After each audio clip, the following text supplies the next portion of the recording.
Hey, everybody. Welcome back to another episode of Kyle's Corner.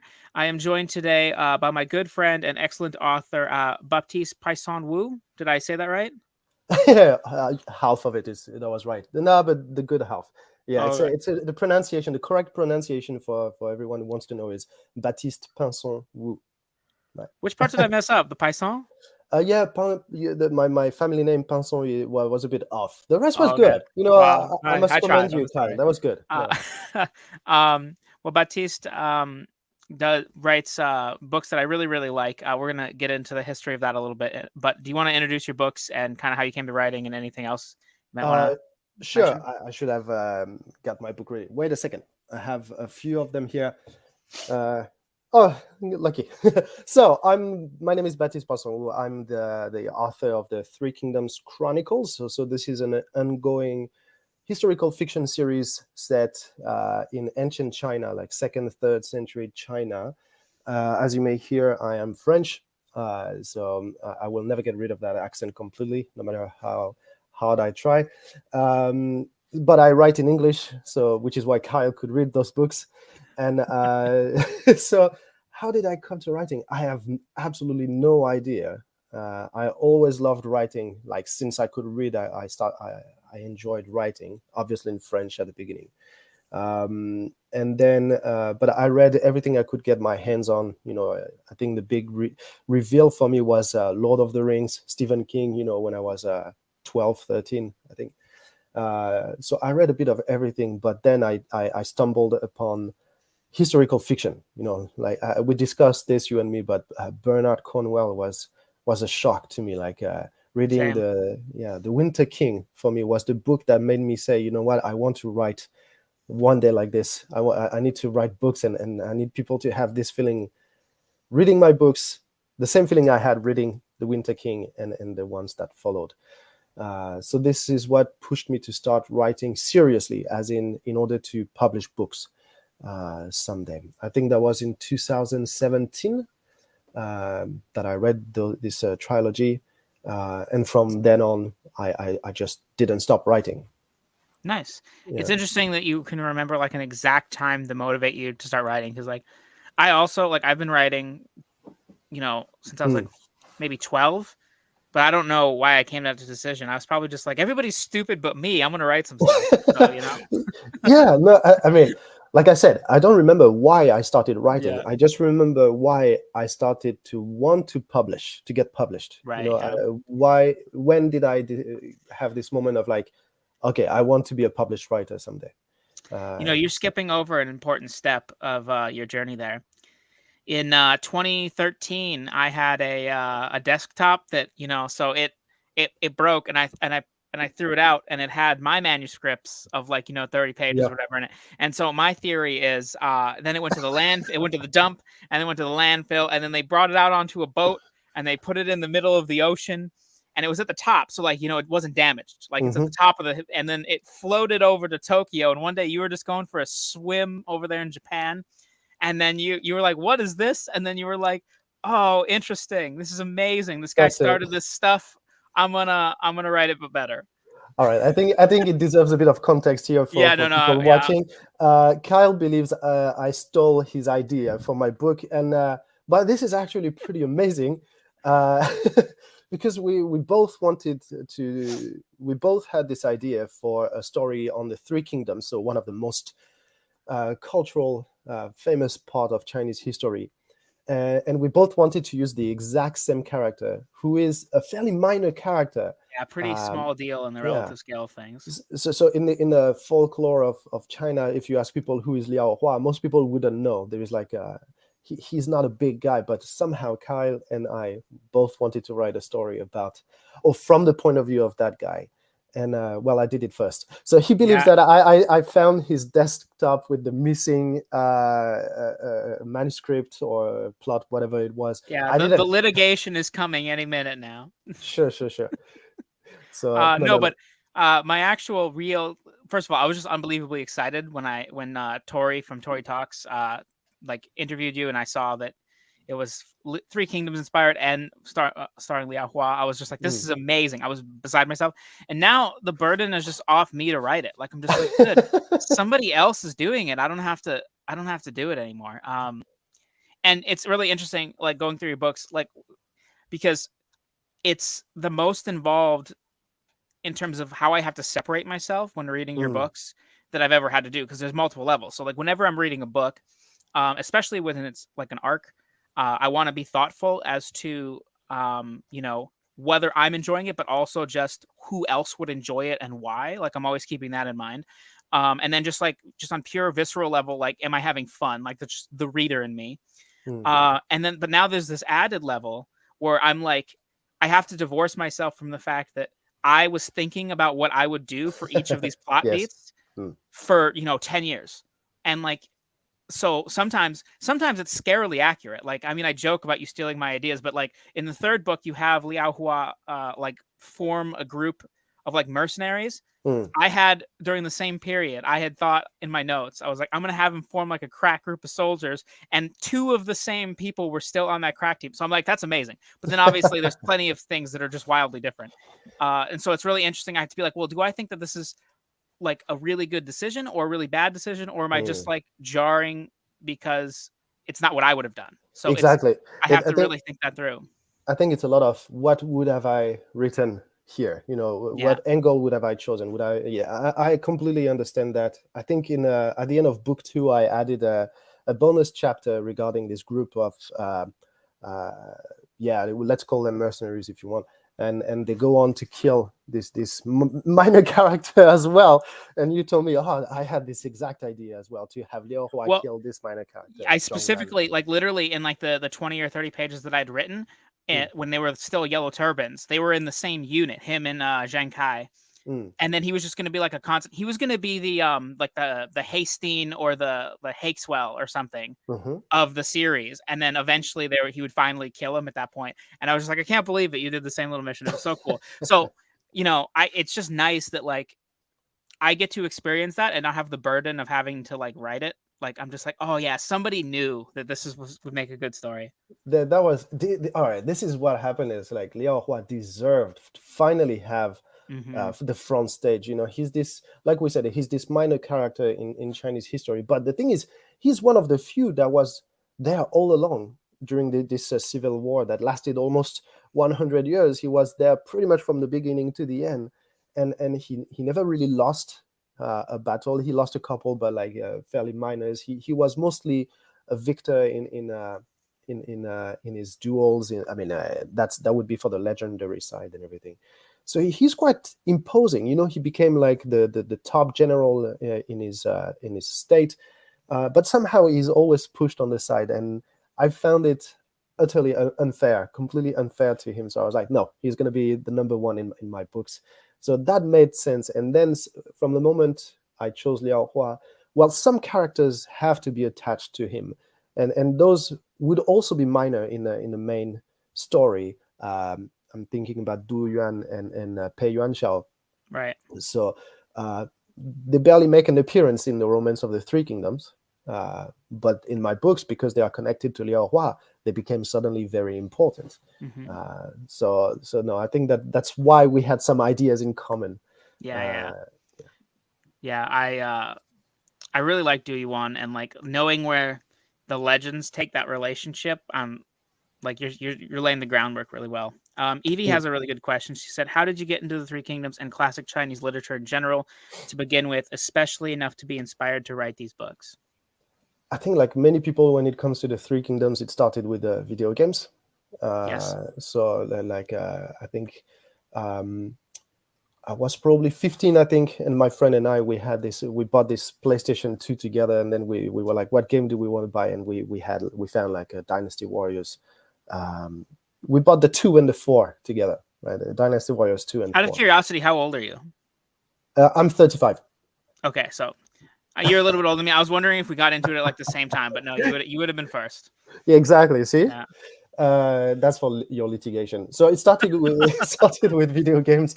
But like seriously, I think I started this game and I finished a campaign. So you had to choose between the 3 kingdoms and try to conquer China or whatever.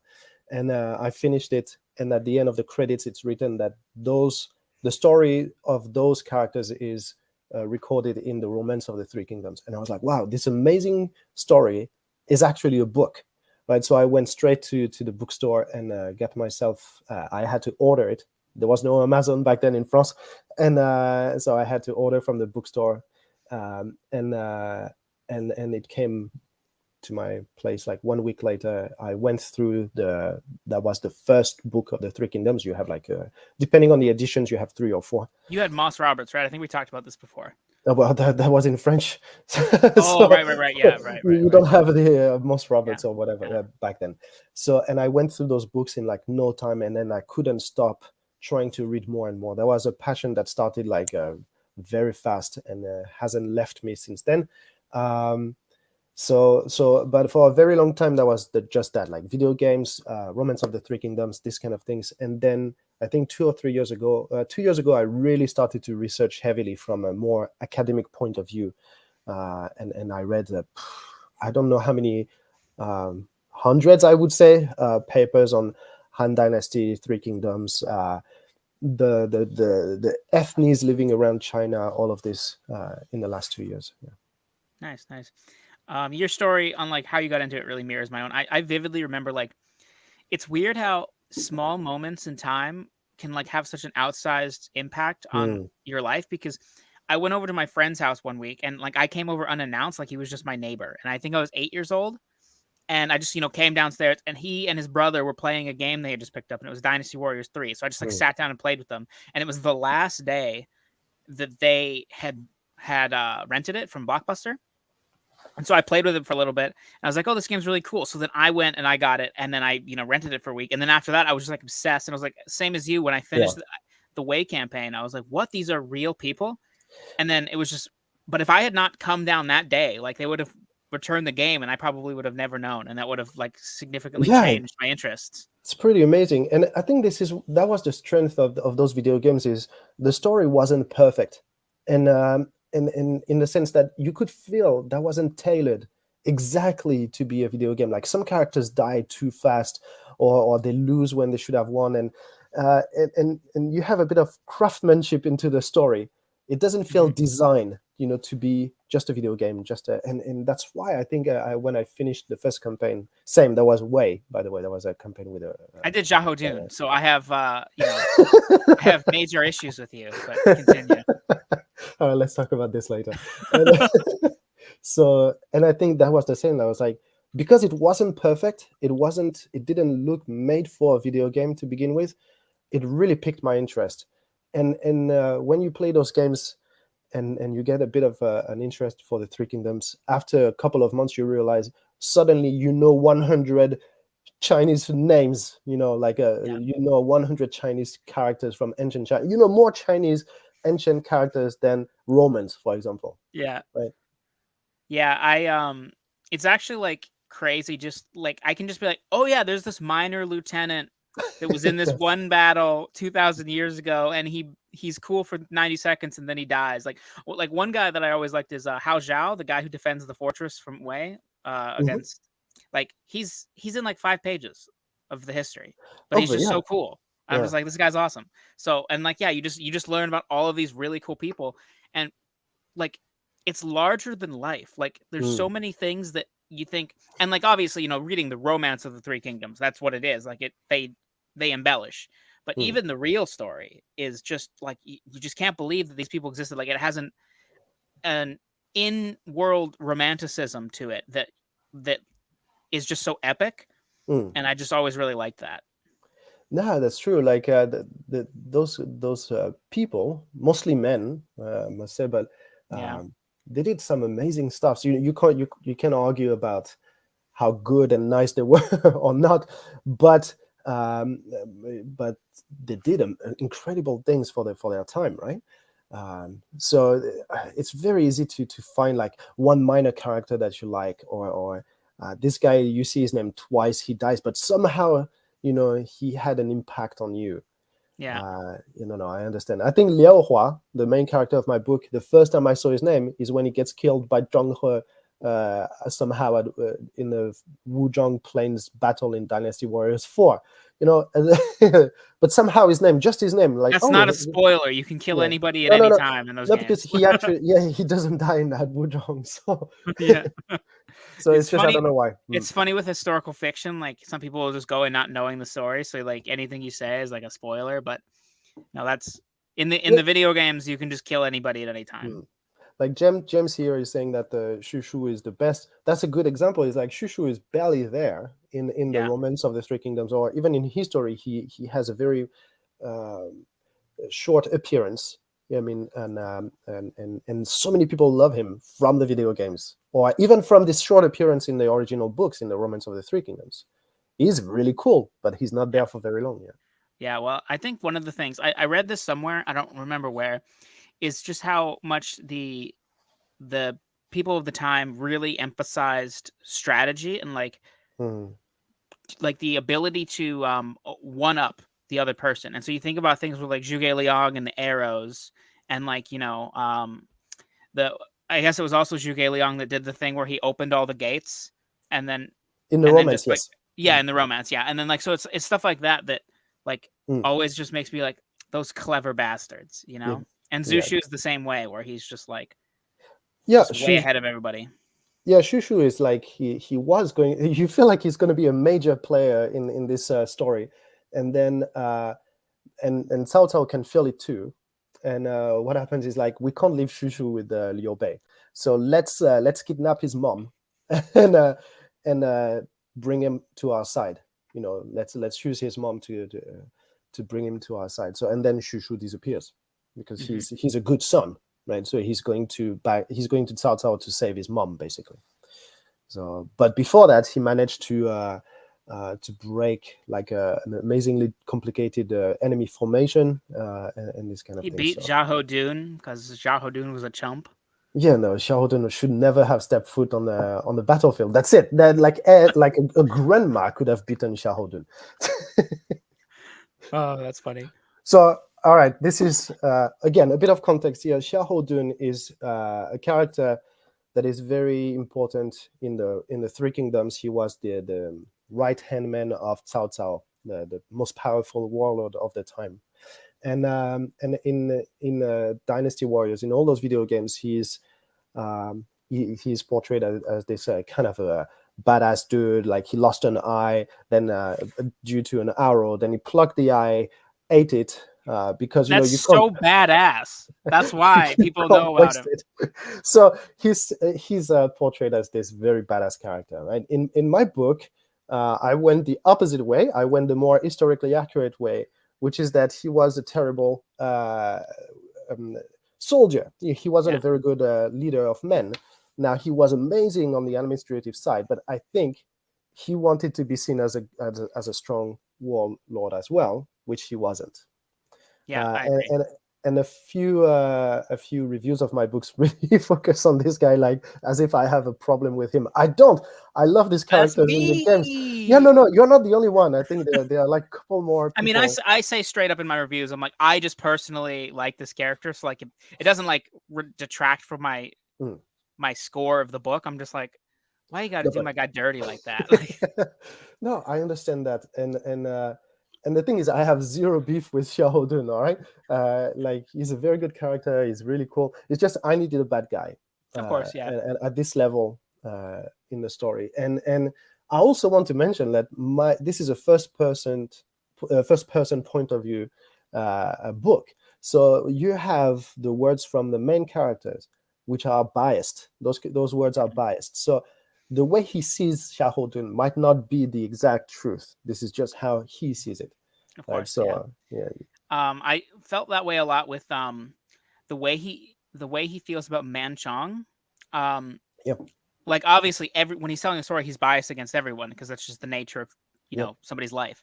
But I feel like whenever he's talking about Manchong, like he reads more into the motivations of him than I think is actually like given in like their conversation. Like he'll be like, hey, can you go to the store for me? And he'll be like, he's doing that because he hates people. And like I'm like, wow, just chill. Like you don't know. Like yeah, that's right. I am reaching a bit into the motivation or the perception of motivation from Yeah, from of the course. main I mean, you character. have to, right? There's so many Mm. people, and you Yeah, gotta have dynamic relationships with all of them. So and they have to be quite clear, like who they are, especially for readers who don't know much about Chinese history or who are not familiar with names. It can be very confusing. So sometimes it's quite tempting for me to exaggerate their traits a little bit, so that mhm. you associate each character with a part of his personality very easily. You don't get confused that much. And I think even the Romance of the Three Kingdoms, the main book about this time period, is like this. I think it's a bit of a fable where each character represents a part of like a human trait. Like one will be greedy, one will be courageous, but a bit too bold. One will be I don't know. It could be like too good, almost too generous, Their selfless. ears are too Yeah, big. Yeah. yeah. For example, so because they each represent some part of the human nature, they are very easy to remember and not to confuse. So I tried to do this in my book without making it so obvious. Yeah. So I think you yeah, did a good job with that. Like, there's so many characters just in general. And like, yeah. even just thinking about like how many people are necessary to tell the story. Mm. Um, yeah. I decided to give him a chance to defend To himself. explain. Jake was actually there when I first found out. Like before Mhm. I said anything to you or anything, I was talking to him and I was like, "Holy crap, this guy wrote my book." What was I saying? Oh yeah, like there's just so many people that you have to include for like context. Like Mm. in the third book, Dynasty Killers, which by the way, I haven't really talked about the individual books. Dynasty Killers is the third one. It just came out last month in August, and I really, really liked it. I think it was your best writing, your best action scenes, and also just like there's so many different plot threads that like have to be included for that Mm. book to make sense, and it's just like very challenging. And I know that because I spent years trying to plot out how to do that. So I know how like you have to deal with Zhang Zhu and you have to deal with Yuan Shu and Yuan Shao and all these people. And I think you did a really good job balancing all of that. But even so, like Yuan Shu, like he's very important for Mm. context, Yeah. but like screen time, he's just not there. So it's like you Mm. have to figure out how to make him relevant. And I think you did a really good job with that kind of stuff. Yeah, thanks a lot first.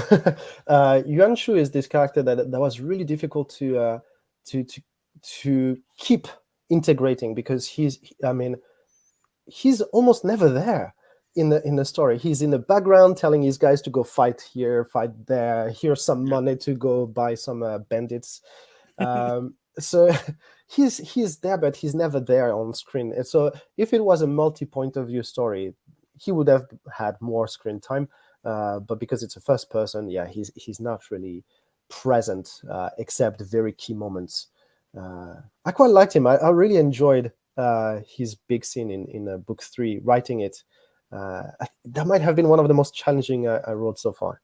Yeah, I liked it Uh, too. yeah. I always hate that guy. So we were on the same page about who to hate that time. Yuan Shu is very difficult to appreciate, though. There's very little to like about this guy. He got Sun Jian dead, so killed. So yeah, from that point on, he's a waste, right? Yeah. Um, so no, yeah, no. There are many. So that's the thing. All right, this series is going to be 12 books altogether. No, I didn't call you Siri. I called. Sorry. Uh, Siri. so this Wasn't it originally supposed to be 9 books when the last time we talked? Did you add a no, couple? it was no. It was going to be 9 books and 3 novellas. So Oh, that okay. was Gotcha. the plan. It's still the plan, but the novellas are turning into bigger monsters as well. So just to make it simple, there are going to be 12 books, and they are going to work in 3 arcs, right? So the first arc ends with book 4, and in yeah, to be very accurate, a lot of it ends with book 3, and book 4 it is there to tie the knots a little bit. But book 3, Dynasty Killers, is really where many stories end, and that's why it was quite challenging, because you have to pull on so many threads at the same time and keep it relevant, Mm-hmm. and then bring all of this to an end. For many characters, so many of them die in Dynasty Killers, so Yeah. they have to have their moment, right? Yeah. When you played Romance of the Three Kingdoms, did like one of my favorite ones to play was always just like the like every force has a city. Mm. And then like the Oh yeah, Central yeah. Plains was always just like so hard to conquer because Mm. there's just like South with all the strong. I feel like we're just gonna randomly nerd out about video games and people could be like, what are they talking about? But I don't know. That's the thing that I always think about is just how many people were in the Central Mm. Plains trying to assert themselves. And then like obviously you have, like the North and the Civil War happening there. So it's like it's just so many moving pieces. Well, the heart of China at this time was really the Central Plains, or the what could be considered the center of China. It's mostly on the north, uh, but it's fairly central. So, and the more you go to the south, the less we know um, about people basically living there. We have a lot of information, sorry. But like the big players were all in the north and in the center. So when you play video games, about conquering the whole map, you should start from a corner so that you don't have to watch anyone on your back. You can just like conquer everything in front of you. But those characters are usually a bit more minor because they didn't live at the center, so we don't hear from them as much in like the Romance of the Three Kingdoms and all of this. Remind me, and then tell me if you're planning to change this. But was Liao Hua around for the Nanman campaign? I can't remember if he was in the north or the south So, at that point. no, he was around. Okay. Like now, the Nanman campaign has been extremely romanticized. Yes, I know. Yeah. So now, without spoiling too much, that was going to be the second novella, the Nanman Okay. campaign, but it's going to be a book because I want to say too much. Like there's too much that I want The story grew in the telling, as George R. R. Martin likes to say. Yeah, no, exactly. It's just no. I realized while plotting the rest that just like book 3 and 4 finish the first arc, so Nanman campaign will finish the second arc, but also introduce the third arc. So there's a lot of characters will leave the show right around the Nanman campaign, and because it's such a fictional campaign, like in the Romance of the Three Kingdoms, I'm allowed to play with it. I'm not disturbing the reality. I'm not changing the facts. Right. I'm Yeah. gonna play. So the book number 4, which will probably come out early next year, is a bit the same. So it's gonna be a novella about Guan Yu's escape Guan Yu going back to his brother, right? So I that's it. figured. Yeah. Yeah. And in the Romance of the Three Kingdoms, that's when Guan Yu and Liao Hua actually meet. Yeah. So it's a fictional story. It didn't happen at all like this. So I changed it completely. I really allowed Nice. myself to have fun there for the That's first one. exciting though, because then I won't know what's going on, and then I'll be like, I'll know Yeah. like the end point, but not the journey. Yeah, no, you'll know some points because I'm Yeah. still keeping the central part of it. I'm keeping like some of the events that have been building up since book 1 to get to all the way to book 4, and they will come to a close in this book 4. But the journey itself will be completely different. Awesome. Mm. And so let's talk about your publishing schedule a little bit, because I think you're a bit of an insane man. Do you want to?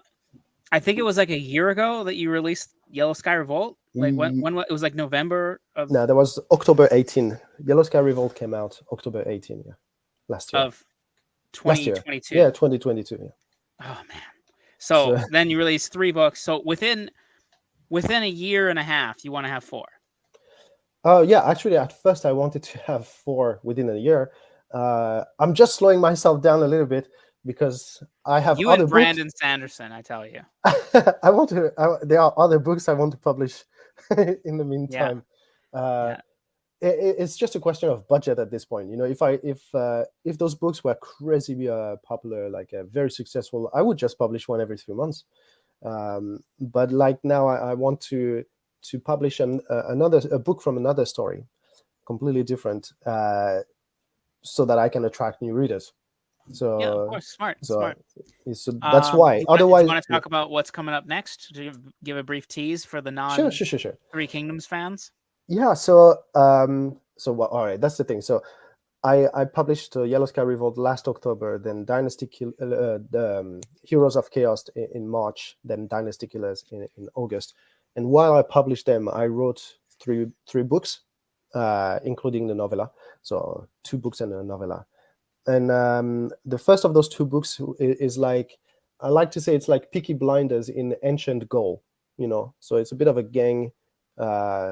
gangster story in ancient Gaul.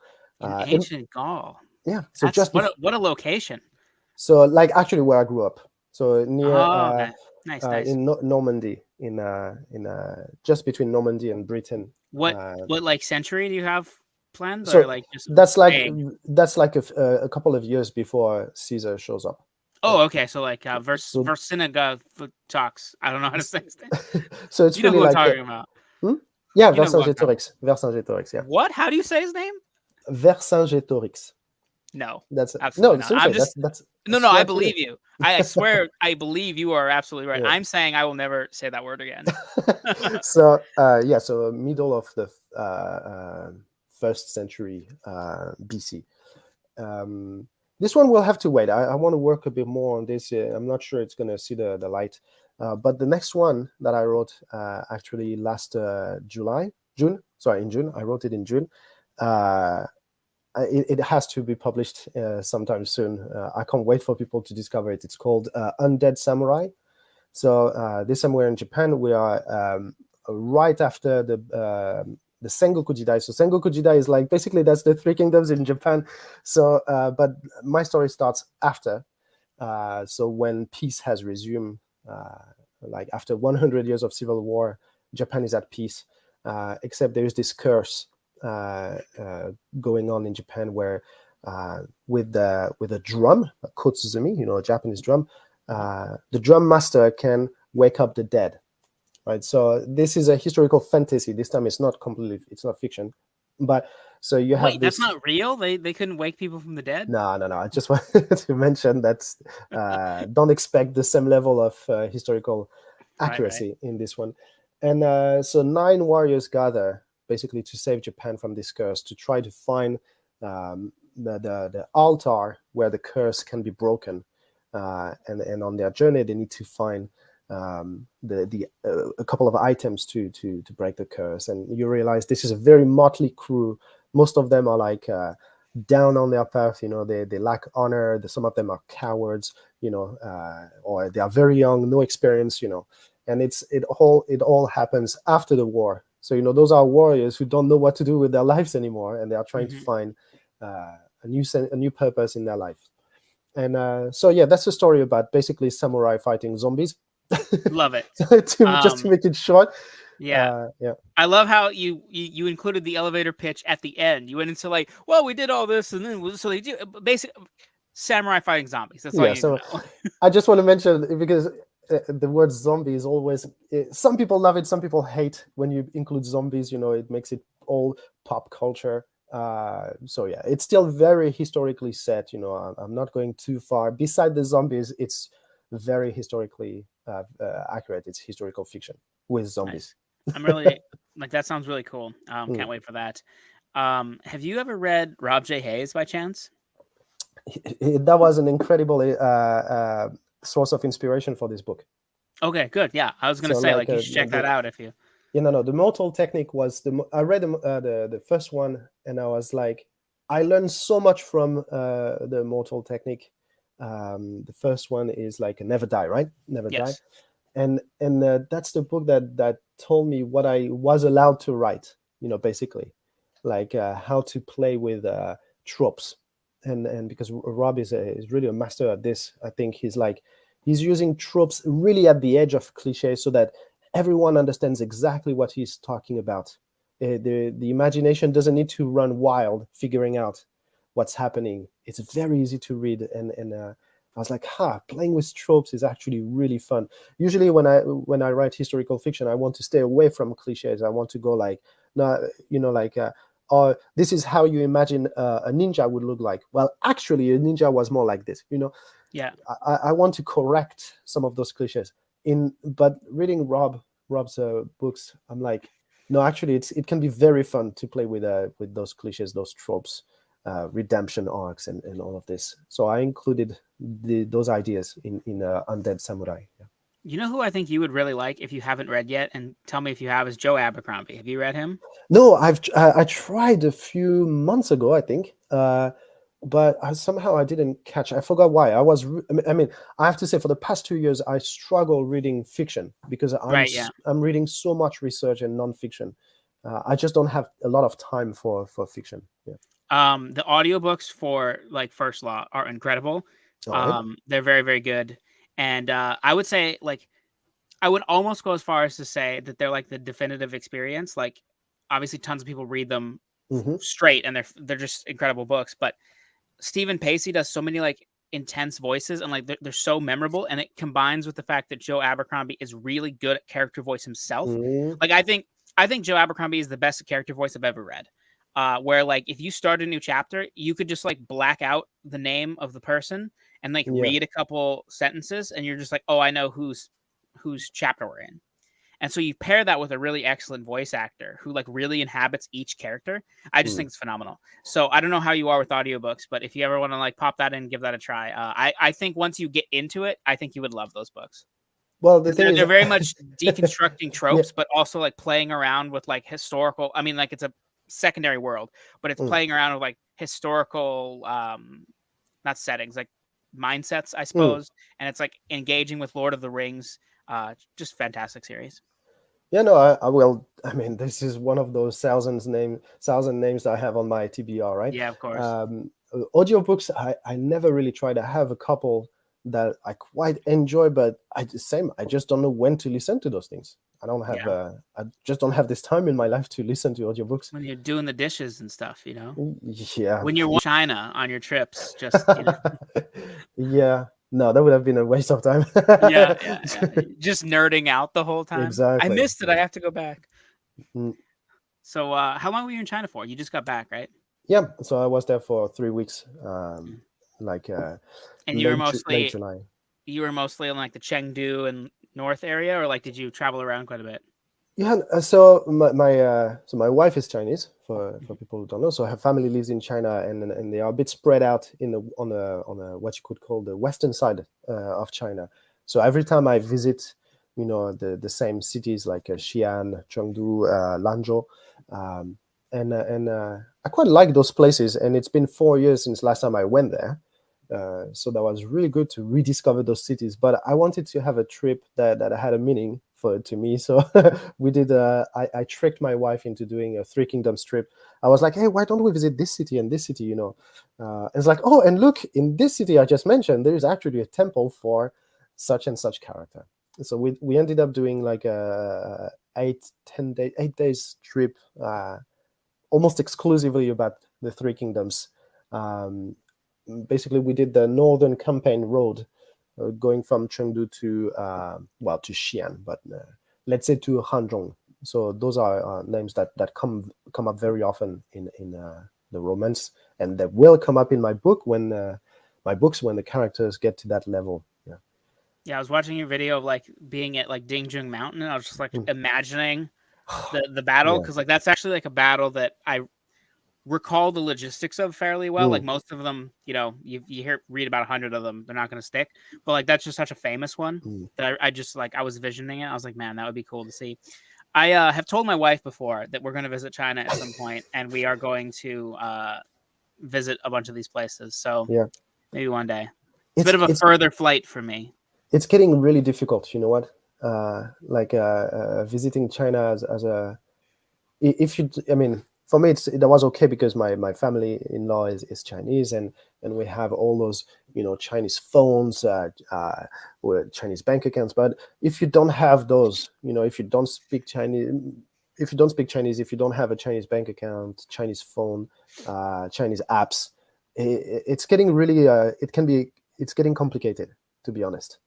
Yeah, I'm sure. So you should go as soon as possible, because if it keeps getting trickier and trickier like this, I'm the opposite way. I'm like, I'll go when they resolve all this. I'll go when I'm 50 and they decide to be tourism place again. Yeah, that would be good. No, but because those places were absolutely amazing, and surprisingly, there were not a lot of people.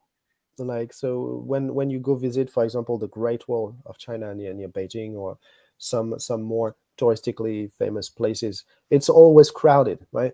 But then I went to those mecca of the the Three Kingdoms, like Jianmen Pass is such a famous touristical place, but actually you don't see so many people. Uh, you It's know, interesting. yeah, that was really really fresh. Yeah. How much like I assume your wife knew of the Three Kingdoms, but like how much did she know of? Like, do you just like talk her ear off about this, and she's just like, Baptiste, what you just like, I just don't care. Like, is she No, really no. like interested? I think I would say she's curious about it. The Three Kingdoms. She never read it, never watched the TV shows. It's mostly in China. It's mostly a dude stuff. The Three Kingdoms. I think it's mostly a dude stuff everywhere. No, I've met like plenty of like uh, people who know more than me, and I mean like women who know more than me and are even Really, more. that's Yeah, good. yeah, yeah. No, you do. It's majority of dudes, but not exclusively at all. And so no, my wife doesn't know much. Didn't know much about the Three Kingdoms before she met me. Now she starts to get the hang of it. Like, I bought myself a book there, um, which is like Three Kingdoms. I wouldn't. It's not for kids, but it's in Chinese with the pinyin, so the Roman characters on it, so that I could practice. I barely started it, but she finished it, so she Nice. brushed up her knowledge of the Three Kingdoms. Um, no, but those places we visited, there is always something Three Kingdomsy about it, but not exclusively. You have plenty of other things. You have a lot of temples to Confucius, examination halls. You have like obviously a lot of food, so that's it. She's happy. Yeah, yeah. Yeah, I can say this: she's not at home right now, but no, she also quite enjoyed Good, this good. trip. That's This trip, good. yeah. Yeah, my wife basically just knows Cao Cao, Mm. uh, and like maybe Zhuge Liang, and that's about it. And like that's all I expect. Like I'll talk about it occasionally, and she'll just like tune me out a little. But then she'll surprise me because I think she's tuning me out because I'm just nerding out. But then she's just like, "Oh yeah, well you were telling me that one time about that battle," and I'm like, "Yes, Oh, that's pretty cool. Yeah, yeah, yeah. yeah, No, that's really good. No, I think for me, I try to reel her in using pieces and trivia from the Three Kingdoms she would like. Um, so, for example, she knows about Wei Yan, and how his life ended. It's a bit of a sad story. I know she will care about this. Uh, or I will actually tell her more from a historical point of view. Like, while I did my research, I think 5-6 times a day I would go like, "Did you know that your people back then blah blah blah, something shocking, you know?" yeah, So so nice, she knows more than she thinks she does. Mm. yeah." That's good. Like it's always good when like the person supporting you takes like an interest in stuff. Yeah. So She hasn't read them, by the way. She still hasn't read my books. Can you believe that? Like, she's read others, but not this one. Not yeah. not. Are you nervous? Like, did you ask her to read it, or did you just like you're just like no no no no I don't I know she wouldn't really enjoy those. right Um, she read some of my other books, uh, like the previous ones I did in China, which was a bit more of a fantasy. She really loved it. I mean, as far as she said. I think my very first book, which was like a Viking story, she also liked it a lot. Kept pushing me to keep writing the second one, etc. But nice. no, I knew the Three Kingdoms one. Not that's not going to be her thing, I think. Yeah, that's fair. How many books have you written up until this point? Like you're just like up until today. If you Uh, published everything that is finished, not that you've started, that you finished, how many things you got? All right, let's throw away the very, very first one, which was really messy. 11. I've written 11 11. books. So Wow, I, nice. st- I started in 2018, or July 2018, and 11 books since then. Yeah. 11 books in 5 years. That's a There pretty was good a, time. yeah, there was so I wrote the first book, so this Viking story. So I would call it my first real book. Is a Viking story. I wrote it, and then I lost so much time trying to find an agent and all of this.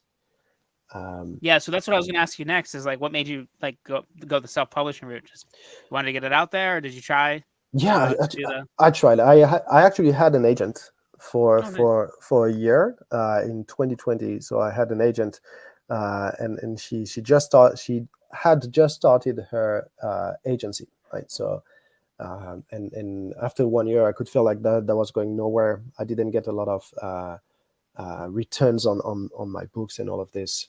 So I was like, all right, you know what? I keep writing books. I have 5 books ahead. I want to start publishing. So why don't we stop? So Right.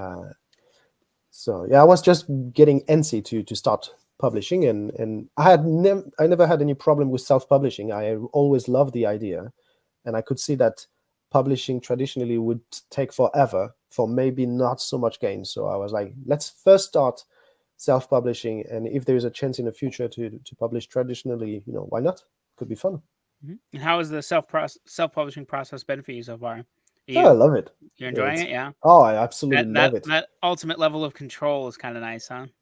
Yeah, it's like, and talking to all those people, like editors, cover artists, and people who will make the maps, and I don't know, it's so fun. Like, it's not just the control; it's like it's almost like teamwork at some point. And Hmm. even the pressure of self-publishing is pretty nice. Like, you can't wait for things to happen, but it's under your hands. You decide. Yeah, it's really cool. No, I really love self-publishing. I think. The only part that is tricky is the marketing, right? So marketing is still something I'm trying to wrap my head around. It's Right. going to take some time. Yeah. Yeah, well, you're building a base, so Hmm. it'll keep going. And also, hey, Shad, thanks for joining us. Hi, Shad. Um, yeah, so sorry. Yeah, I've always been interested in just like the routes people go, and then because you have people that are like Ryan Cahill. I don't know how Mhm. into the fantasy self pub area you are, but so Ryan Cahill, like, he's blown up, and he has his whole thing figured out, and he said like he wouldn't even really want to go traditional at this point. And then you have people like Alexander Darwin, who he started indie, and then he got picked up for a traditional publisher. Now his books are coming out there, and like that decision is just so like personal, and Hmm. has such pros and cons that I always find the decision making process behind that. Shad is here asking some questions. He says, I have never heard of this series. Is it fantasy? No, Shad, it is not. It is historical fiction. But okay, Shad. So listen. So the first book of Dandelion Dynasty, The Grace of Kings, the time period that book is adapting and turning into a fantasy story is 400 years before the historical fiction books that Baptiste is writing. So I think you might actually find it interesting in Hmm. that route, because you'll find a lot of similarities in that way. But no airships, unfortunately. I mean, maybe book 4 has an airship. I don't know. I doubt. Leave the airships at home. Yep. That's like the original, like, romance of the Three Kingdoms. As has like a magic, and uh, heads are being cut and start talking and keep talking, and people calling the wind and stuff like this. I know Yeah, in my books there is none of that here. yeah. Have you heard of the Dandelion Dynasty? Yeah, I've heard. Never didn't read, but yeah, obviously I've heard. Yeah, I mean, that series is excellent, but the first book is a retelling of the founding of the Han Dynasty and the Hmm. Chu-Han contention and stuff. And so I know Shad really likes that series, and so Yeah, I um, should really give it a try. Like, yeah, it's yeah. excellent. Is All after right. the first book, it really goes off and just is a fantasy series with Hmm. Chinese inspiration that does a whole bunch of other stuff. But that first book is a pretty straight retelling of the Chu-Han contention, Hmm. with just some fantastical elements thrown in. Yeah, see, he does love the Dandelion Dynasty. So yeah, excellent series.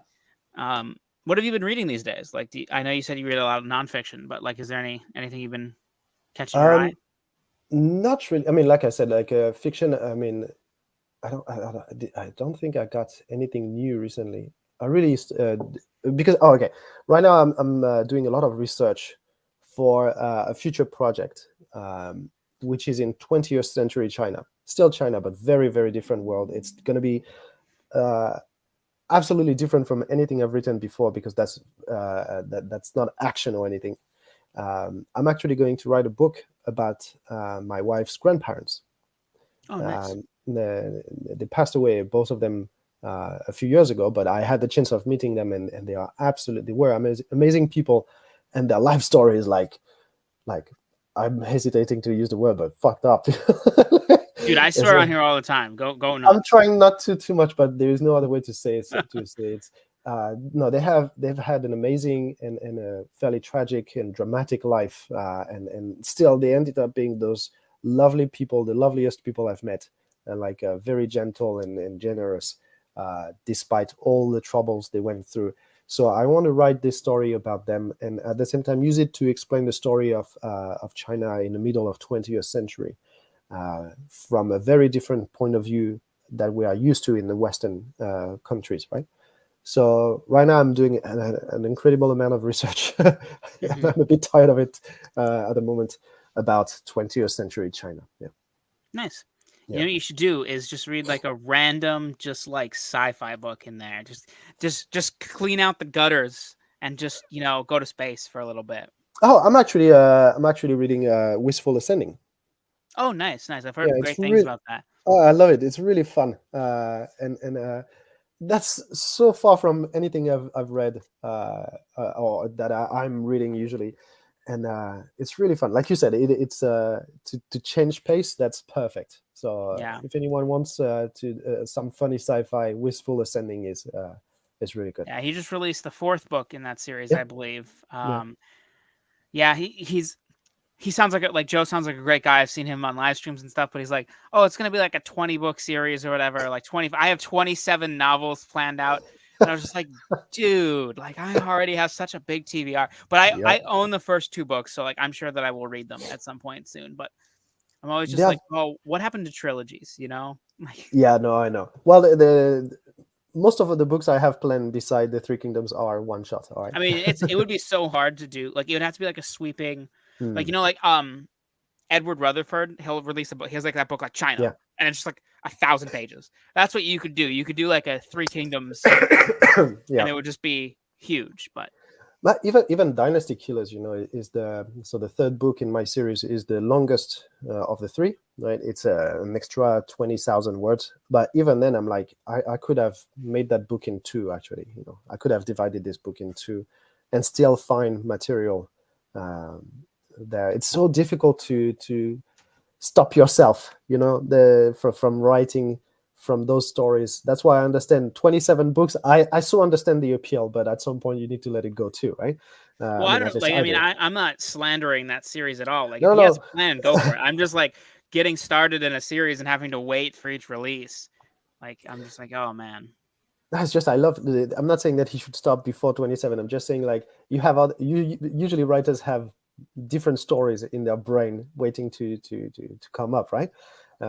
So I know, like, after writing 4 books on the Three Kingdoms in 1 year, I had to write something else. I Yeah. wanted to write something completely different, especially because that might be a bit of a scoop. I don't know. I'm actually going to write a spin-off in the Three Kingdoms. So there is a romance that has begun in Dynasty Killers. And I will write a book just about those two characters. Did, So can you give me a hint who you're talking about? Like, I'm totally blanking on who that could be. Is it uh, related to Wu? no, no, no, no. It's like it's in the story. You've read it. I know, It's but like, it just is not like who's it related to? well, to Liao Hua. Liao Hua is there too, but he's on the bad side of that romance. Oh, I know what you're. Okay, yeah. I Right? was thinking about like I don't know why my No, brain no, went no. to like Da Qua and Xiao Qua, Xiao and Qiao I and just Da I Qiao. don't know Yeah, no, why no, I went there, but okay, no, that's cool. Yeah, no, no. nice. So there is a romance that is happening on the side of Dynasty Killers, and I'm gonna build. So I'm gonna write a romance historical fiction based on those two characters and how their relationship will have a huge impact on the history. That's cool. I like But that. I had to. I started. I don't like historical romance that much, but I do like those two Mm, characters, and like I like the idea of expanding out just the viewpoint, like yeah. so. Me too. I'm not the biggest fan of romance historical fiction, but somehow I really want to write this one. And yeah, it just makes So sense. so I without wrote. sorry, Go go ahead, ahead. Slam. Go ahead. So I wrote 2 chapters of it, and then I was like, no, I need to stop the Three Kingdoms for a little bit. So is that going to come out after the fourth one? Is that your plan, or Oh just yeah, see yeah. how it That's goes? gonna be 1 year or something from now, at least. Nice. Yeah. So without spoilers on that, like, is that going to overlap with some of the stuff that happens in Dynasty Killers, or Oh, is it going to? absolutely. That's a Yeah, okay, that's parallel, uh, okay. but that can be read separately. Right. So I plotted it so that you can read. So this romance can be read separately. And but if you've read Dynasty Killers and this romance, it will bring a lot more. Nice. I like Yeah. that. Mm. Yeah, that's exciting. I liked that character that you did that with. So Yeah. um, No, and yeah, without spoiling it, it will allow me to dive into different cultures of the time, which is something that I was really excited about. Like the Three Kingdoms Chronicles is really about Han China, but you had more than just Han people back then, and you had different cultures, different ethnies living around the empire, and I will have the chance to delve into this topic more. nice. Yeah. That's awesome. Um, yeah, I know who you're like. I know what culture you're talking about, but I don't want to like. I mean, I don't think people would know, but No. we'll just move past it just Yeah. to avoid any possibility of spoilers.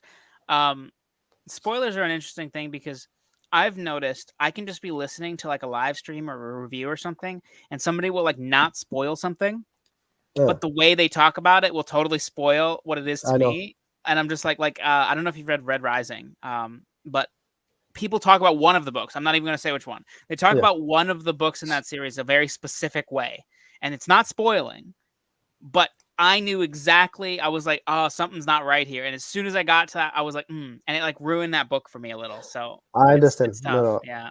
Spoilers can be tricky. I'm so amazed at how many books you read, by the way.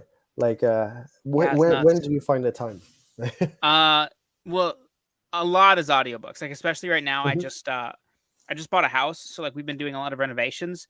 So we're there, like cleaning and like Mm. building furniture, and I'm there like the other day I had to wait there for 3 hours while a fridge got delivered because so like I'm just sitting in a house with nothing to do.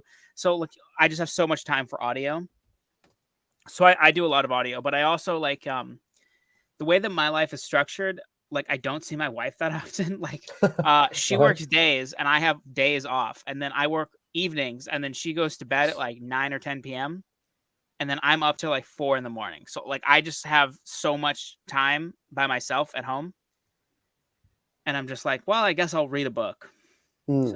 That's really good. It could be tempting to just start a video game or watch a whole binge watch a I series or mean, yeah, I something. go through phases. Yeah. Like I do really like video games, but then I just played Horizon Zero or Horizon Forbidden West for Hmm. like 6 months, and I was like, this game is just so long, and I just like got burnt out playing it, so I just like switched games. Mm. Yeah, I got to the point when it comes to video games. I'm only allowing myself to play games that are related to the books I'm writing. So this way, Oh, I feel like I'm researching a little bit. So just playing WoW long all day. I Have don't you have played that yet? no. I want to, but I only have a Switch. Oh Hey, yeah, I haven't played it yet either. It's like I don't have a PS5. me neither. Um, I'm a dad. I have a Switch. That's all I have, right? So and a computer. So I'm getting the only games I buy for myself are games that are related to the stories I intend to write. And the only time I went away from this rule recently is I bought all the Walking Dead Telltale stories. I oh don't know if nice. you, Yeah. yeah. So I played the first one a long time yeah, ago. yeah. Yeah. Me too. Me too. I played the first, and then I stopped for like 3 years maybe, and then I think there was a sale on the second one like 6 months ago maybe. So I downloaded it and I went second, third, fourth season like this, super fast. And the result is I finished the fourth and the last game of this series, and I'm like, I need to write about zombies. So I need to write about zombies. This is how this samurai You versus know, zombies story started. that's the benefit of writing fantasy. Like I haven't written in a while. I I got burnt out on like writing for a little bit, and then we moved, and my computer has been in storage. So like I have not written a word in like over a year. But before that, I was writing fantasy, and I had switched to fantasy because I was like, I'm tired of all the research, and I'll just write whatever I want. And then so now the dangerous thing with writing fantasy is you can just kind of put things in. Like, I mean, obviously it should all flow together, and that's part of the challenge. But like I was just like watching the second Avatar movie, and I was just like, sentient whales. Of course I need sentient whales. Like who wouldn't? And so, you know, you just start it can be a dangerous slippery slope to just be like, is there a way to get Julius Caesar into this book somehow? Like No, it's very easy to get influenced when you write fantasy and just be tempted to put stuff from whatever you read, watched, or played. That's why I'm not writing a lot. I'm not even reading a lot of fantasy, to be honest. Nowadays, you're more of a historical fiction guy, I take it. Yeah, it's just I mean I used to love fantasy. I still do sometimes, but it has to feel very real in the sense that if you're just putting stuff in the story to make it exciting, but it doesn't serve the plot, I don't see why going so far from reality. Right? I think so. That's why I really like historical fiction. All right, let's throw some shots. Who did you read that you felt like just threw some stuff in for no reason? I wouldn't know because usually I close the book right away, you know. But erase that name from your memory. Yeah, I'm not even remembering. I'm not trying to be mean or anything. Like no, I get it. It's just sometimes, I feel like it's like, oh, and let's put like a, I have no idea, like a gigantic fox. Like why a horse wasn't fine, you know? Because a gigantic fox is cool. We have it's cool. Exactly. We have fundamentally different philosophies on this, but that's okay. Exactly. But if it's cool, if it's there just because it's cool, you know, I don't understand. I don't really understand sometimes the appeal. I think we had this conversation that was with the Tory about dragons. How I usually cannot stand dragons in any story. I can't believe you. I don't think we had this conversation. Why? No, not you. It was just me and Tory. Tory and I on the first video interview we did together. And that's the thing. I think dragons are like, they are always like super smart, super strong, you know, and then they obey human beings, and I'm like, why would they obey human beings? I think you haven't read enough stuff with dragons. That's what I think. Probably. That's very true. Absolutely. I mean, no, like as a trope, like that's, you know, like there's lots of like dragon riders and stuff, but there's a lot of people who play around with that. And then obviously there's like a Song of Ice and Fire where, you know, dragons are like wild beasts, and they're just like taming them probably is gonna go wrong. Like, so. Yeah, but that's the thing, you know, they are wild beasts, but they are also pointed out as being very clever in their own way and stuff. I'm like, so you just want dumb as fuck dragons is what you want? I would understand why they can be tamed if they are dumb as fuck, right? So, but if they are like super powerful and dumb, okay, they can be ridden. Okay, so here's a philosophy question for you. Why do you associate the ability to be intelligent with the acceptability of partnering with a human? No, partnering is one thing. It's usually they are obedient. That's fair. Yeah. But even so then any human being that is obedient to another human being would not be intelligent. But clearly that's not the case. No, there is a question of who has the power over who, right? If you're obedient, it means you have someone who is more powerful than you in some regard, right? Like it can be very wrong. Usually it's very wrong, but like it can be intellectual, administrative, whatever, right? So I don't understand why a dragon would subject itself to this kind of control if it can break free. And maybe it's just you scratch my back, I scratch your back. Maybe dragons just all have itchy backs, and they really like people on them. Like, yeah, for sure. You know, you don't know. Like, maybe have you ever asked the dragon? No, I didn't. No, I don't happen to know any.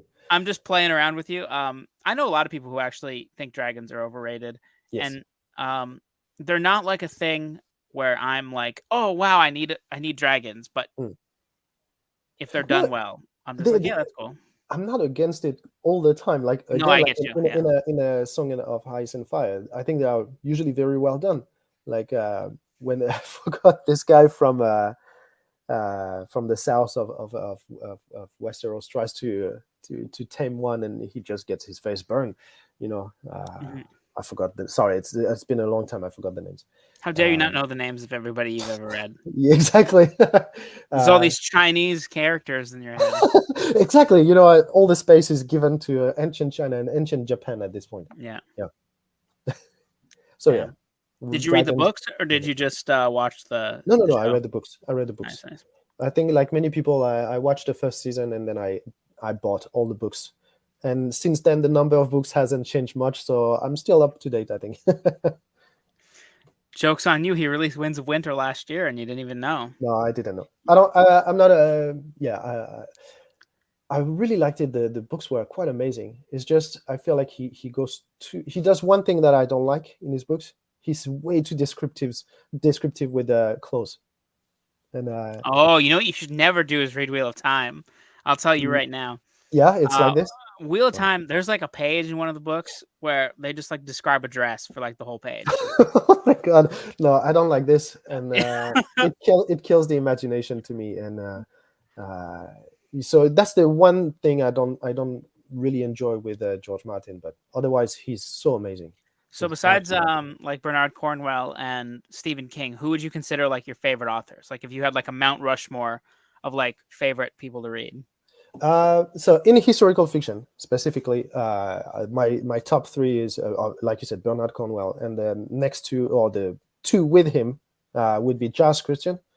So Giles Christian is absolutely amazing. I love his Viking books, and then the third one would be the late Robert Law. So Robert Law is really that high. Oh, I love it. I own the first two books of his like the Whale Road series. Yeah. I want to give that a try soon. So the Whale Road series was one of my favorite read. I think that's my favorite read after the Winter King the trilogy, the Warlord Chronicles trilogy. Sorry, let me make some space here. And so Robert Law's writing is so amazing, so vivid, and the voices of the characters are crystal clear and dirty at the same times, because every time his main characters are not nice dudes, right? So he wrote 4 series, and the Well Road is the first one.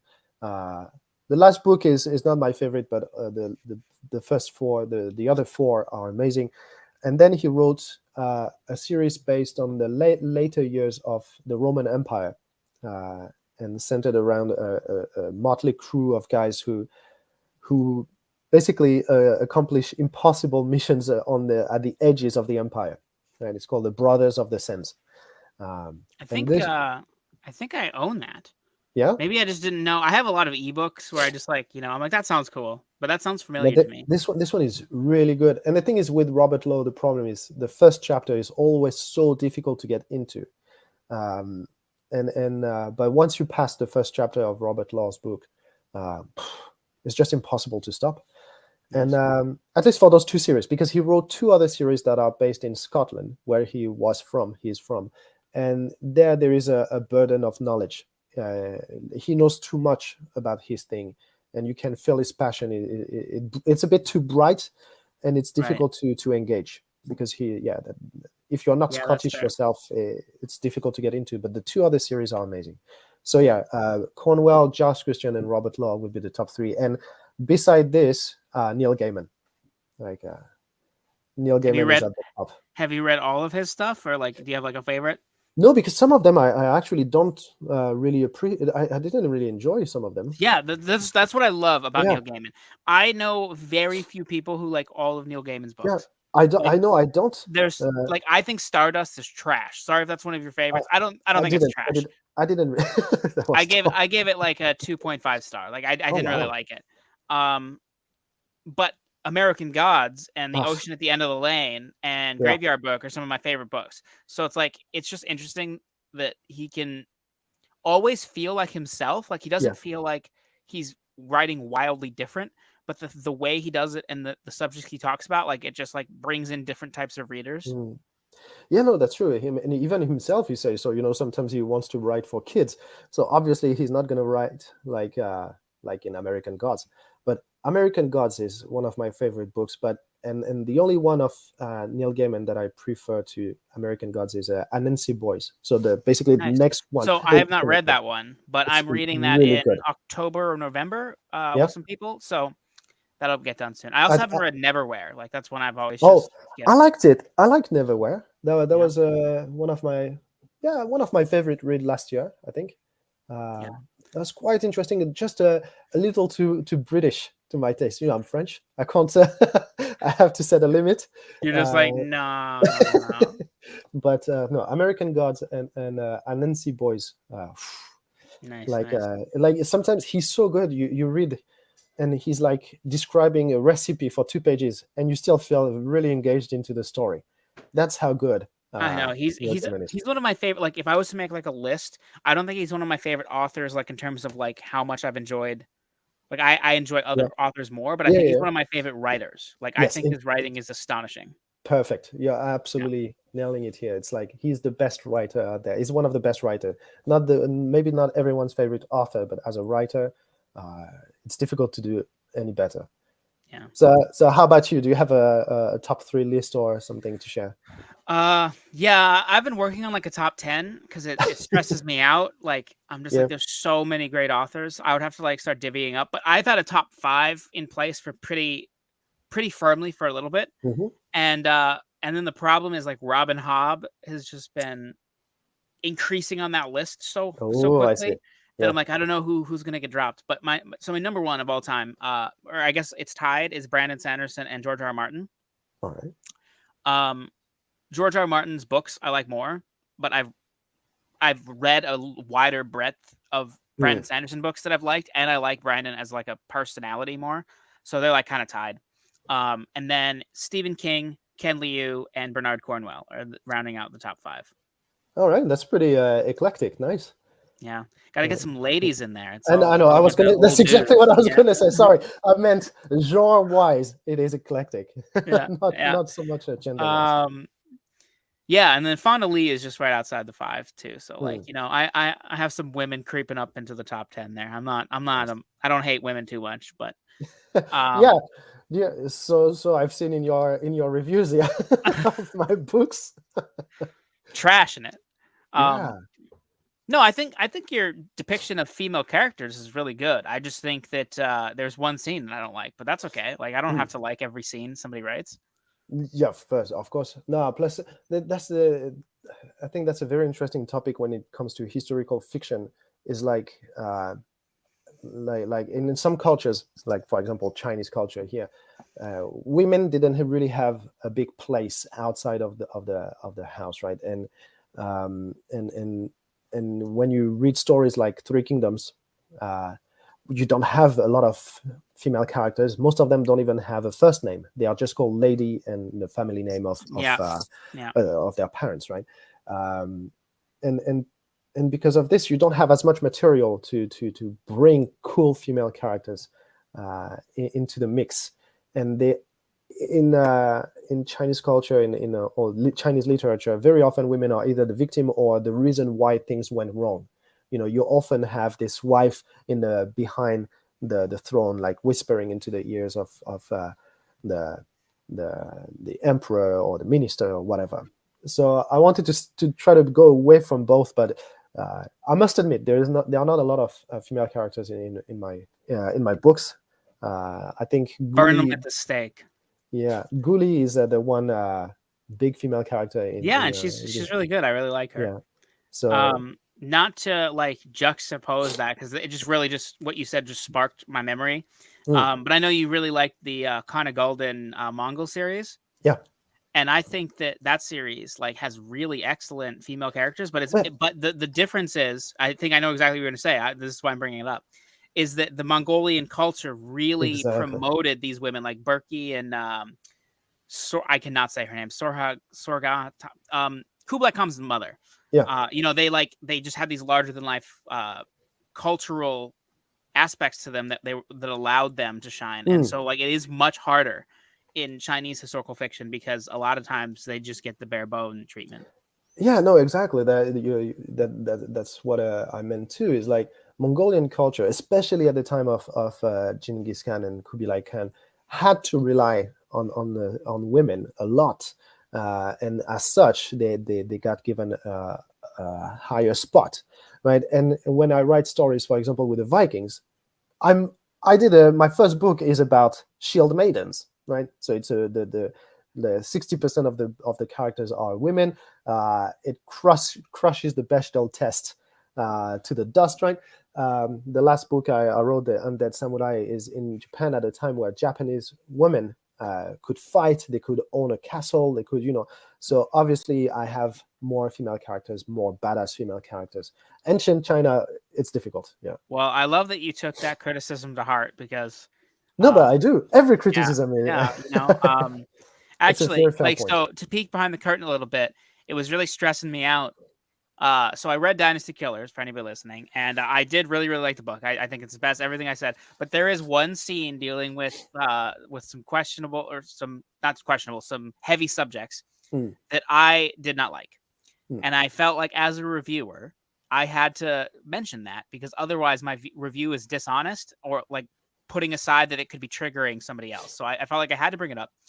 But I didn't want Baptiste to think that I was like attacking him for writing that scene. So it was really stressing me out, and I didn't want to just post the review and then just have him read it without context. So like I had to send him a message, and I was like over explaining my thoughts. And you just handled it really well. You were just like, yeah, no, I totally get it. Like, thanks for saying something, and thanks for being cool about it, because it was, No, but a difficult line to walk. it makes perfect sense. Like this. So one of the female characters I introduced in Dynasty Killers was introduced to shock the main character, right? So she doesn't have a very strong purpose beside the impact she has on the main character, and this is what Carl said, and Carl is absolutely right. Now, again, you can't give a reason to every secondary third tier character. Mhm. So it's just happened that she was a female character on top of everything. Could have been a male character. The result would have been maybe a bit more deranging, even. But but that's the thing in Dynasty Killers is women are the reason why the main character evolves so fast in his mindset, in his philosophy, is because of what happens to women in this book. Now there is a second point that you mentioned that in your review regarding women, is like there is a romance starting, a relationship starting between a girl who is like 14 and a man who is like mid 30s, late 30s, right? And that was a very difficult point for me to choose whether or not to introduce it as such, because this is historically accurate, right? So this is what happened in reality, but in our modern days, this is not acceptable, these kind of Yeah. ideas. So I really struggled. Should I do this? Shouldn't I do it? And then I just thought, you know what, Bernard Cornwell did it several times in his books. You have female characters of like 14, 15 getting married to older dudes, and history is not really there for us to really Yeah. like. The age And difference is not what got me. It was just that they just like fell in love right away. I was like, yeah, oh, all right, really? that's another point. Yeah, that's another point. That's true.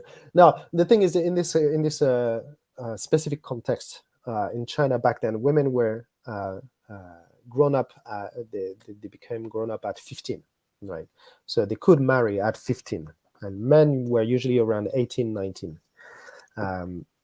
So you're like, it's still not great, like that they started this relationship 1 year before she became of marriable age, but still, it needs to be Yeah. mentioned. It's like that didn't bother me nearly as much. And like, that's the thing, is that it's really difficult to walk that line, because I could easily go the other way in a different book. And I have before. Like there's so many things where like this is really random. It doesn't seem like the same thing. Have you ever watched The Sopranos? Yeah, Okay. obviously. So Sopranos is fantastic, really like it. Yeah. There's a gay character in The Sopranos. And the gay character is outed, and the reaction from all of the other mafiosos who are, it's like the early 90s, late 2000s, are like, we need to kill him for being gay. Which clearly is not the way that, like, modern society would want that to be portrayed. And the way that the show handles it, and I'm not saying it's bad, it's just very noticeable to me, is that Tony Soprano is the only one that thinks that like they shouldn't kill the guy. And so he like everybody's like, we gotta kill him. This is ridiculous. And then Tony Soprano is the one voice of modernity, and he's just like, I don't really care. He can do whatever he wants. And that's like I'm just like, oh, but that's like jarring. Like Tony being the only one to think. But on the other hand, what would be the other way you could do that, right? Is like if like all of the main characters that we're rooting for were just giant homophobes, that would clearly not go over well with the audience. So it's like that happens in historical fiction all the time, where it's like, yeah, maybe Uhtred actually would be doing some stuff that he wouldn't, but do we want to read about a character that does that? No. So Uhtred's going to have a little bit of a modern perspective. Yeah. So I know. I knew this is where you were going. This was going to end with Uhtred because you are absolutely right. Uhtred is number one model for Liao Hua, I would say. And I think you nail that. I think about Uhtred all the time when reading your books, which is like very big compliment. That's cool. No, I really like it. I built the relationship between Liao Hua and Cao Cao based on Uhtred and Alfred, with a big difference in age. That's the big difference there. But I agree with you. Like when you read sometimes Uhtred, you feel like he's a little bit too cool. Like back then, no one was that cool. He has a bit too many modern thoughts into his medieval brain. Might still be the case. You never know, but it doesn't go with the flow of the story sometimes. Right. And I know it's the same for my character. Like in his group of fighters, you have a couple, a gay couple as well, and they are with him because he's cool with that, whereas the rest of the army wouldn't be cool with that. So obviously it's a bit over modern maybe, but I still like this atmosphere. Speaking of gay characters, you made Liao Hua, or not Liao Hua, Li Dian and Yui Jin. Yeah, that's interesting. Yeah, but I don't. I didn't want it to be like on the nose. It's not. I don't want to be like all about them being gay. It's just like they developed this friendship like immediately. Yeah, like I mean, like they were around in the. I think Li Dian was introduced in the second book, right? Yeah. But Yui Jin was in the first, so like they've been around for a while, and it was just kind of naturally brought in this time. So exactly, it's like they naturally get together, and I wouldn't call them a couple. It's just like when they need each other. Lydian, I think I made him fairly. It's fairly easy to notice that he's gay. In the books. Eugene is not. That's not obvious at all. It's just he I wouldn't even know if I would call him like a gay or what. He loves being with Lydian. He loves Lydian, and they have this very specific relationship where they need each other a lot. So it's going to develop a bit in my bonus chapters, not in the main book. Nice. Switching gears back to what we were just talking about a little bit. Did you finish like the Last Kingdom show? Like, did you watch the whole thing? Sadly, yes. Oh, you just suffered. Oh, the movie. I didn't watch the movie. No, I watched the movie. Is the movie good? The movie is good until the last minute. Oh no. And I can tell you because it's not spoiling. I'm not spoiling the story of the movie, but the movie should not have been made. I think they rushed it. It's like this. So many characters, female characters, are being not even mentioned, right? Like you don't know about his daughter. You don't know about his Enid, the redhead woman. Right. Just don't hear about them.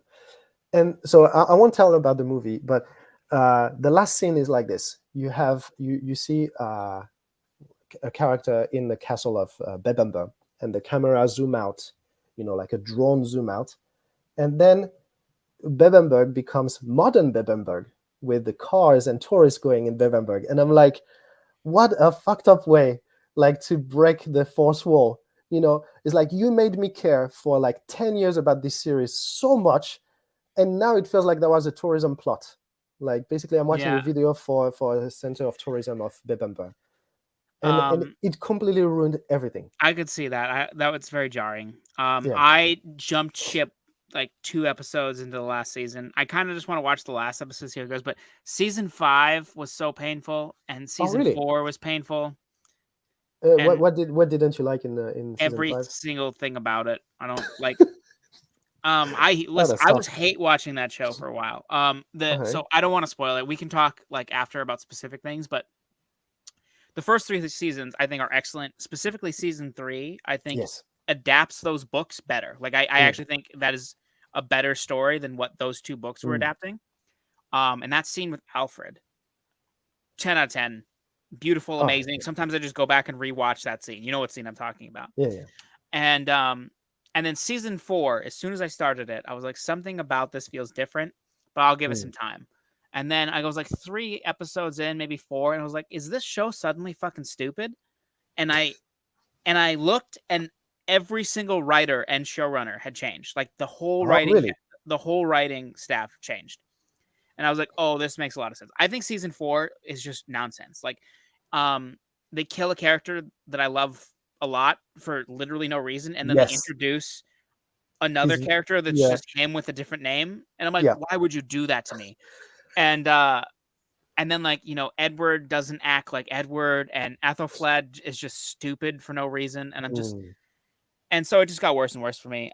It never recovered, but I guess the show could have ended well. I don't know, but I don't know. I mean, I know like it really picked at season 3. Like I yeah. agree with you. Season 2 and 3 were absolutely amazing, and it got a bit not as entertaining later. But I didn't hate season 4 or 5 as much. I know some characters, uh, just their death is like, why did Yeah, you just we're talking about the same person for sure. probably Yeah. and then yeah, I think I didn't really like their Edward. That's for sure. Um, by beside this, I was okay, and then the movie came and that was pretty bad. You don't like the Uh, modernity of it? yeah. Actually, a funny story is I started a job like a few years ago, like 2020, and I had a British supervisor, and I'm talking to him, known him for a few months, and one day I was like, "Hey, have you ever watched The Last Kingdom?" And he's like, "Oh, I've heard of it, but I haven't watched it." And I was like, "Oh, yeah, like I love that series, whatever." And I was like, "Yeah, there's like Bamberg Castle is like the main thing in that, and like I've always wanted to go there." And he happened to have grown up like with almost within sight distance of Yeah. Bamberg Castle. He's just like, "Oh yeah, that's like my backyard." And I was like, "What are the chances of Nice. that all the way over here in Canada?" Yeah. So, but well, now a lot of people know about it, thanks to this last zoom out shot of, of the movie. It really pissed me off. Seriously, it took me a couple of days to recover from the last 10 seconds. But no, but the thing is, this last shot ruined not only the movie but the last 10 years of my life watching this show. Like I don't You know. That took was that so way stupid. harder than I would have. I did. You No, know no, I what did. though? We all have our little petty things. Like Jake isn't here anymore, but my friend Jake down here, he and I did a live stream about Game of Thrones, the book, yesterday, Yeah. and he was harping on the fact that George R. R. Martin writes people having ring mail, and Hmm. he's like, ring mail is not a real thing. Yeah. That's fake. Like they didn't use like it doesn't protect you. It's just fluffy nonsense. And so he was just getting on. He's like, I don't understand why George, who writes everything else right, he's a medievalist guy. He knows what Yeah. he just writes the armor wrong. And I'm just like, I don't know. That reminds me, I interviewed Angus Donald a few months back, Right, I and saw that. yeah, we were talking about historical accuracy, and something that he really didn't like is when reading medieval scenes with the carrots that are orange, while every writer should know that carrots back then were white and purple and not orange. This I is didn't a know modern. that. I didn't know that either, but that was really important to him. And but I understand. I completely understand, like why, knowing this, he doesn't like when people don't know it. And Yeah, I mean, write about it. Yeah. we all have those things, and like that's what suspension of disbelief is that like Hmm. in any show or book or anything, there's things that that person is doing that aren't that that didn't work that way, or like Mm. they're hand waving, or you have the IT guy that's like, shh, I'm in, and like we just accept it because we're like, whatever, we're getting on with the story. But when you Mm. know more about that thing, then Yeah. you're like, this It's absolutely doesn't stupid. work this way. Yeah. Like I watched the first season of Marco Polo, Hmm. and I didn't know anything about the Mongols. Like that was literally like my Yeah. introduction, and then I went and picked up like Connor Golden's series and I binged that, and then I read like nonfiction about the Mongols. Mm. So by the time season 2 came out, I was well versed. Yeah. So it's like this is the thing that brought me into the fold, and then I immediately started calling it stupid. I was like, the Mongols didn't form units this way. Like Mm. they didn't have this interaction with each other this way. Like I'm like, you guys are screwing up this whole culture, man. But that's This because is I knew more now. Yeah, I understand. Marco Polo is my guilty pleasure. You know what? Because I knew enough about the Mongols and about Marco Polo and China at the time to spot many inaccuracies, like jarring inaccuracies. But somehow I still ended up loving this show for some reason. Oh yeah, like I thought it was like a lot of fun. The first season I've rewatched like 3 times. The Yeah. second season I've only watched once. But no, I Mm. mean I just think Benedict Wong did such a good job Oh, as that Kublai. was amazing to see him. Like so many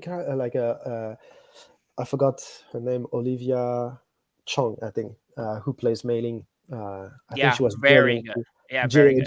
Jiaxi Dao is such a great character as well. Yeah. Even Claudia Kim playing Chulatai, Chulat, Yeah, the the daughter. wife, the daughter. Um the the daughter of Kaidu.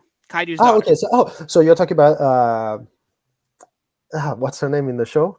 It's like Uh, Kulaton. Like I can Cthulhu. Cthulhu. yeah, there we go. Yeah. Cthulhu. So Cthulhu is actually the main inspiration for Ghoulie in my books.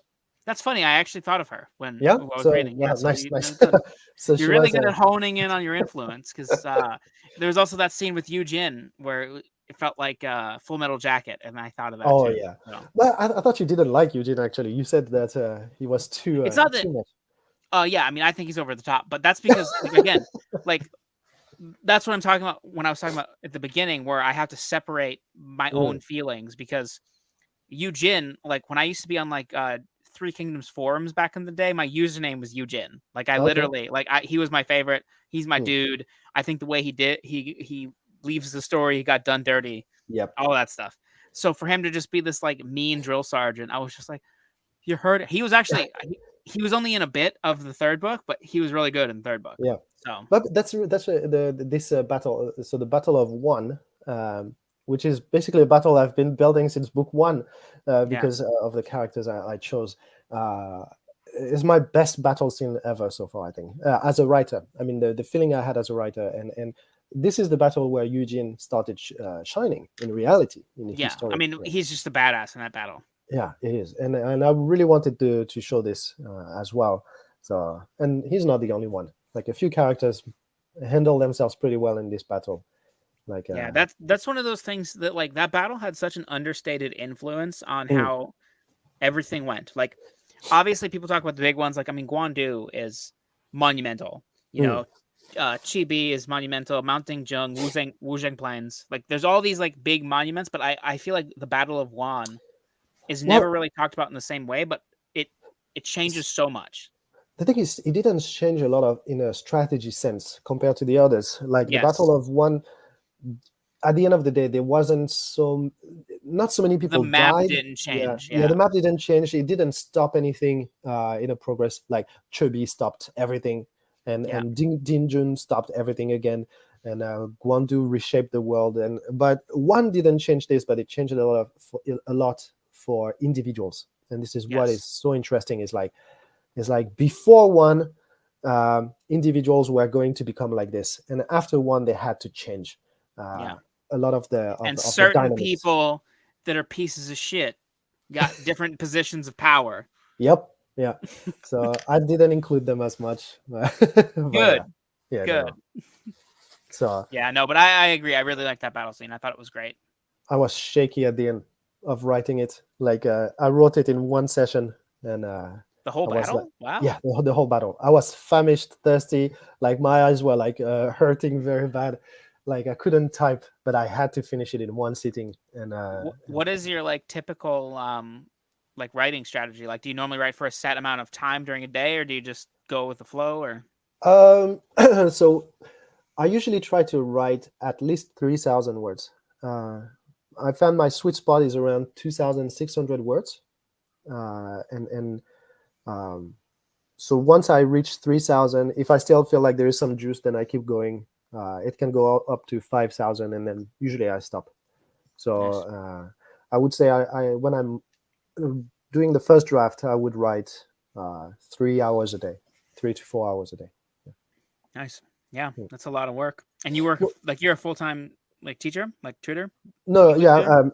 I'm a teacher. I teach French Oh, and online and English as well sometimes, um, and but I'm not full time. I don't have this 9 to 5, 5 to 9, sorry, job. I'm teaching to students that contact me usually through my channel about learning French. You know, so nice. I yeah. mean, that's still like you also have like a kid and a wife. Like, I mean, I'm just I like have it's a two lot of kids. work. You had 2 kids. I thought you had Yeah. one. Jeez. No, no, no. I have two kids. That's the most difficult part of being self-published. Is the kids at home. I live in a very typical apartment in Tokyo. Right? It's not big. It's small, and I have two kids. It's a nightmare. No, I love them. Yeah, yeah. Yeah, like I share like right now I'm living just like with my father-in-law Mm. while we get the house ready. And I'm really excited to move in for like, all the reasons that you'd be excited to move into your house. But also, I have my own office. Like Yeah. I was like, this room in the basement's for me. And I'm gonna put all my bookshelves in there and I'm gonna set my desk down and I'm Mm. gonna start writing and I'm gonna be a YouTuber again and it's gonna be fun. Ah, nice. Yeah. Look Yeah. forward to see what you write. Yeah, I'm just gonna Knowing write the exact book that you just wrote, but better. I was gonna say I look forward to know what you write, as long as it's not Three Kingdoms. Just don't I steal actually my book. have thought now that like because originally I was thinking like years I was like, oh, I'm gonna tell the whole Three Kingdoms story, and for a Mm. lot of the same reasons that you did is that I felt like Liao Hua got the shaft, and a lot of like Western audiences like find the romance just Mm. really really difficult to get into. It's 2,500 pages and stuff, so like a more digestible narrative and stuff. But now that you did that, I could just do like a standalone. I Yeah. could just have like a quick little Yeah. uh just Sun Se conquering some stuff or something. Well, I don't you're, know, you're gonna whatever. you're gonna have some competition, man. Like, because I've been contacted by several people. I would say three or four who told me like they always wanted to write something about the Three Kingdoms, but until they read my books, they didn't feel it was either possible or maybe not now, but in the future. And now they all started to Good, let's write. all do it. And and There's and wait, because I want to finish Yeah, with this. yeah, no, I go want to ahead. say like almost all of them are about Sun Tzu, right? So, Really, that's funny. oh, He wasn't actually who I was literally just trying to think of a name. He's not who I would choose, but that is interesting. Um, no, I don't know who I would choose. Like I haven't specifically been like I'm writing fantasy, so I have my whole like fantasy thing going on. all right, fair enough. But I do think so actually the fantasy that I'm writing has a lot of Three Kingdoms influence. Like Hmm. so the amount on page I've actually written is not that much. It's like maybe like 5 chapters. Um, but I've done a lot of like the like scoping out the story and like writing character bios and like getting the groundwork done. Probably too much, honestly. But a lot of the stuff is influenced by just Three Kingdoms. So like my main character is is a guy who is now a therapist. There was Hmm. a big war and they conquered like several nations came together and they conquered this big enemy that was terrorizing them like Roman Empire style. And then now they're settling down trying to figure out what life is like after that. And this guy was a big war hero in the war, but Hmm. he has PTSD from that and he doesn't want to be a war hero. He doesn't want to be known for that, so he just like becomes a therapist and he starts helping other soldiers deal with their PTSD. But his backstory is basically like merging Zhao Yun and Zheng Fei. Hmm. So like his backstory is like everybody's like, hey, you're the guy who held the bridge while With a everybody else got shout. away. Yeah. And Yeah. then but then the backstory of that is actually he was doing that as like a final last stand because Mm. he was so depressed and tired of fighting that he was just like, I can do this and then I can be done. Mm. And then at least, my lord gets away. But then they're scared of him, so they don't come. So he's like, damn it didn't work. So like I'm still playing around and Nice. like pulling stuff from Three Yeah. Kingdoms and stuff. It's really fun.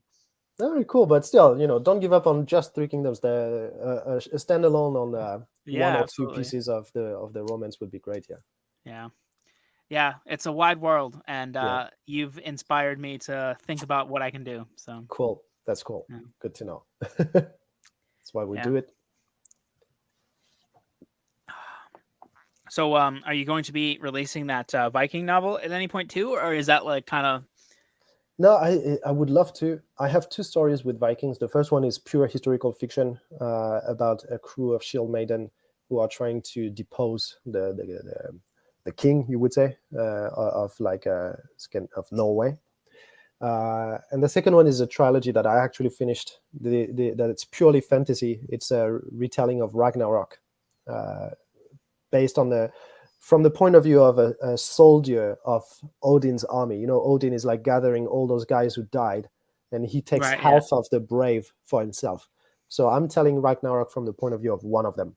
Uh, That sounds cool. that's really cool. I love this story, but because that was like 10 books ago, it will need a huge makeover Yeah, before you can be being like published properly. Dr. Philip Chase and just twink with it for 18 years before releasing it.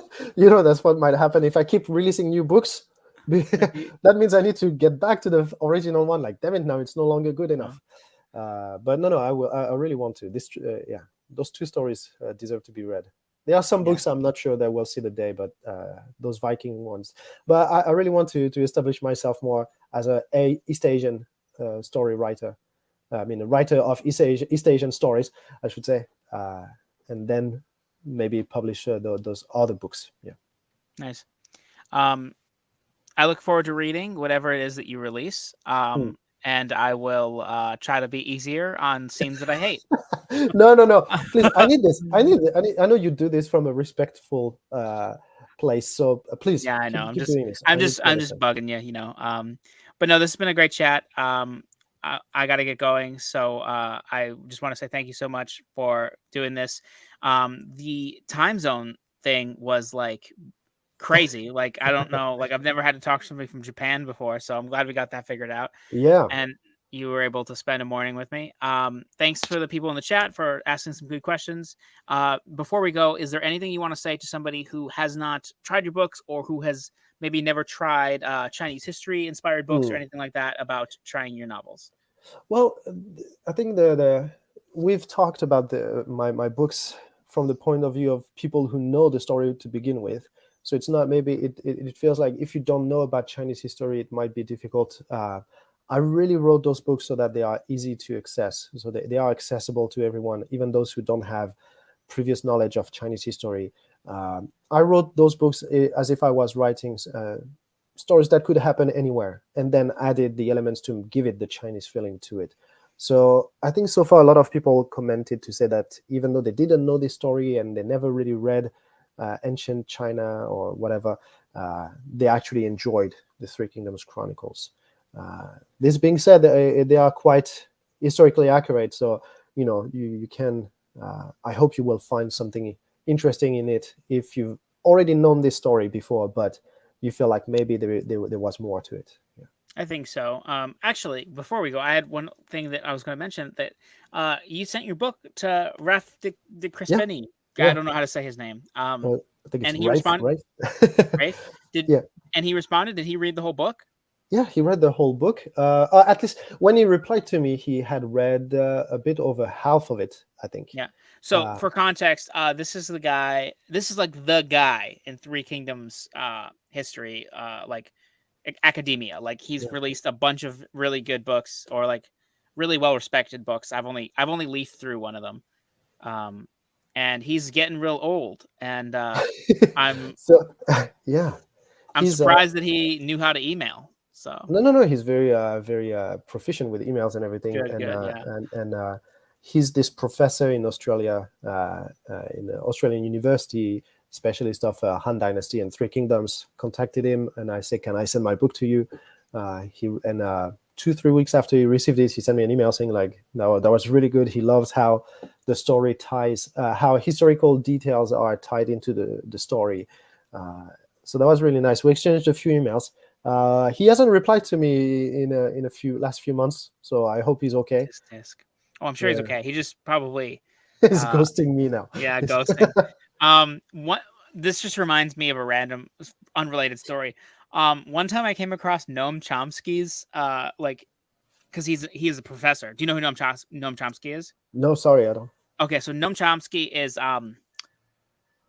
I guess a public intellectual. I don't know how Mhm. like if you ask a bunch of like stuffy intellectuals who some of the smartest people in the world are, a non-insignificant number of them would say Noam Chomsky. All right. He's Sorry. very smart.